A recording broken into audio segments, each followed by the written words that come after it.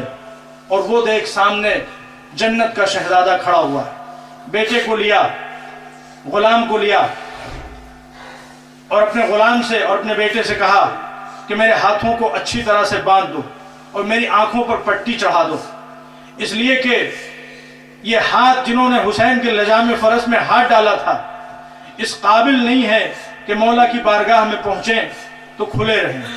اور وہ آنکھ جنہوں نے حسین سے آنکھ ملائی تھی اس قابل نہیں ہے کہ حسین کے چہرے پر نور کی زیارت کر سکے. بس ارباب عزا، تاریخ یہ بتاتی ہے کہ حر اس شان سے آیا. اب یہاں پہ مختلف روایتیں ہیں.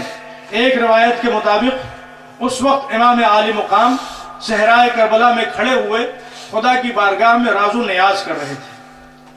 اچانک آپ کو کچھ محسوس ہوا. آپ جو نیچے مڑے تو دیکھا کہ کسی کا سر ہے اور آپ کے قدم ہیں. امام عالی مقام نے شانے پکڑ کے اس کو اٹھایا اور کہا، اے بھائی تو کون ہے، اور یہ آنکھوں پہ پٹی کیوں بندھی ہوئی ہے، یہ ہاتھ کیوں بندھے ہوئے ہیں؟ اس نے ہاتھوں کو جوڑا، ہاتھ تو بندھے ہوئے تھے، بندھے ہوئے ہاتھوں کو جوڑا اور کہا، مولا جو کچھ آپ کے ساتھ ہو رہا ہے ظاہری اعتبار سے اس واقعے کا سب سے بڑا مجرم میں ہوں، میں حر ہوں. اے فرزند رسول، کیا میری توبہ بھی قبول ہو سکتی ہے؟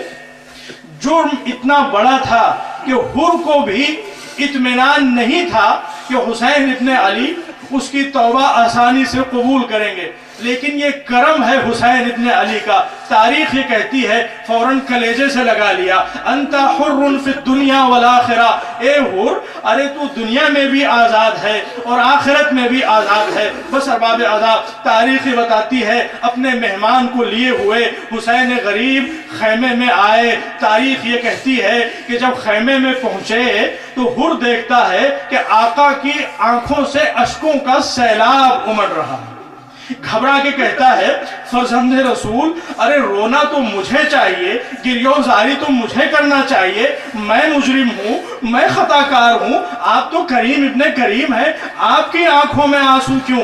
تو تڑپ کے فرمایا، اے حر، ارے جب تو ہمارا دشمن بن کے آیا تھا تو ہم نے تجھے سیر و سیراب کیا تھا، مگر ہائے اس وقت ہم اتنے مجبور ہو چکے ہیں، اتنے بےکس ہو چکے ہیں کہ تو ہمارا دوست بن کے آیا ہے، ہمارا فدائی بن کے آیا ہے، مگر ہمارے خیموں میں ایک بوند پانی نہیں جو تیری پیاس بجھا سکے. جزاکم ربکم خیر الجزا. بس ارباب عزا، حر کہتا ہے، مولا یہ سب باتیں نہ کیجئے، ان سے میرے دل کو شدید تکلیف پہنچ رہی ہے. مولا میری توبہ آپ نے قبول کر لی، میں اس وقت مانوں گا کہ جب آپ میرے بیٹے کو میدان میں جانے کی اجازت دے دیجئے. ارباب عزا، حر کی طرف سے اتنا اصرار بڑھا کہ آقا مجبور ہوئے. حر کا بیٹا میدان کارزار میں گیا، مصروف پیکار ہوا. بہادر باپ کا بہادر بیٹا تھا، تادیش جنگ کرتا رہا اور آخر کار جب زخموں کی تاب نہ لا کے گھوڑے کی بلندی سے زمین کی طرف چلا تو آواز دی، آقا غلام کی خبر لیجئے. تاریخ یہ بتاتی ہے کہ حر بہت بڑا بہادر تھا، بہت بڑا شہسوار تھا. اپنے گھوڑے پہ بیٹھا اور بیٹے کی آواز سنتے ہی